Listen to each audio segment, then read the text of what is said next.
मणिपुर की घटना की वजह से अंतर्राष्ट्रीय स्तर पर देश की छवि खराब हुई है।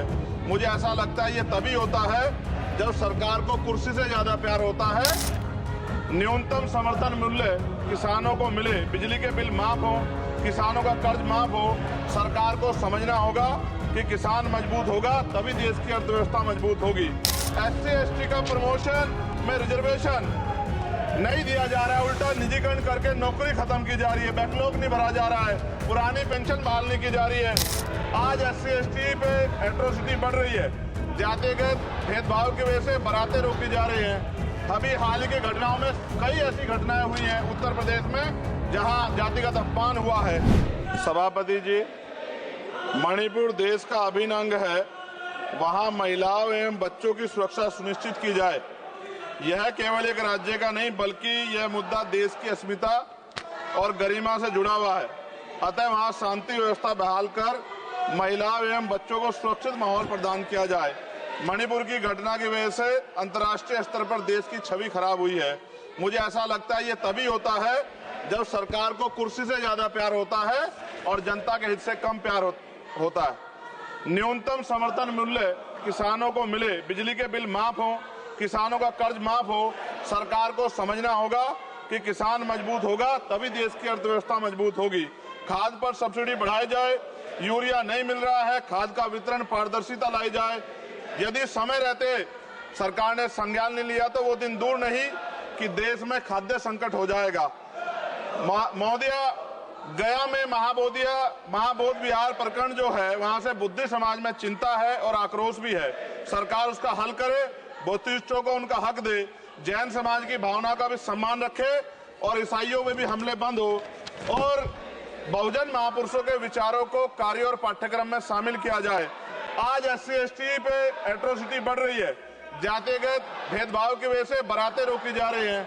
अभी हाल ही की घटनाओं में कई ऐसी घटनाएं हुई हैं उत्तर प्रदेश में जहां जातिगत अपमान हुआ है। नगीना लोकसभा क्षेत्र में किसानों की मुख्य आय का साधन गन्ना उत्पादन है, लेकिन न गन्ने का मूल्य में वृद्धि हुई है और न ही मिल द्वारा समय पे भुगतान किया जा रहा है। गन्ना किसान मजबूत होगा तभी ग्रामीण अर्थव्यवस्था मजबूत होगी। साथ साथ SC/ST का प्रमोशन में रिजर्वेशन नहीं दिया जा रहा है, उल्टा निजीकरण करके नौकरी खत्म की जा रही है, बैकलॉग नहीं भरा जा रहा है, पुरानी पेंशन बहाल नहीं की जा रही है। ये सब बार बार मैं इसलिए बोलता हूं कि हमारे लोगों को पता लगे कि सरकार को उनकी परेशानियों से कोई फर्क नहीं पड़ता और वो समझे सरकार उनकी कितनी तेजी है। प्रधानमंत्री आवास योजना में जो मानक में बदलाव किया जाए, उससे बहुत से पीड़ित वंचित रह जा रहे हैं। कई बार ऐसा होता है और मैंने ये देखा अपनी आंखों से, किसी ने बरसात से बचने के लिए ईंटें लगा दी हैं, उनको मानक से बाहर कर दिया जाता है। इस वजह से वो परिवार इस सुविधा का लाभ नहीं ले पा रहे। खत्म करूंगा मैं। इस वजह से उनके घर नहीं बन पा रहे और के 75 साल बाद भी लोगों पे घर नहीं है। शर्म की बात है। नगीना लोकसभा क्षेत्र में केंद्रीय विद्यालय खोले जाएं और जो पहले से संचालित केंद्रीय विद्यालय हैं उनमें किताबों से लेकर सभी आवश्यक एवं पर्याप्त सुविधाएं सुनिश्चित की जाएं ताकि क्षेत्र के बच्चों को गुणवत्तापूर्ण शिक्षा प्राप्त हो। और अंत में मैं खत्म करते हुए कहना चाहता हूं, अभी ईद का त्योहार आ रहा है, हम भी ये देखेंगे और देश भी ये देखेगा कि सरकार उनको कितनी मदद करा के उस आयोजन को, उस त्योहार को मनवाने में मदद करेगी, जैसे अन्य धर्मों को लगातार मदद कर रही है, क्योंकि भारत एक धर्मनिरपेक्ष राष्ट्र है। मोदी जी, खत्म कर रहा हूँ, खत्म करिए तो आवाज का हाल देख लो आप। क्या करिए, कंप्लीट करिए प्लीज। भारत एक धर्मनिरपेक्ष राष्ट्र है, लेकिन मैं ऐसा समझता हूँ जिनकी सरकार है उन्हीं की बात होगी।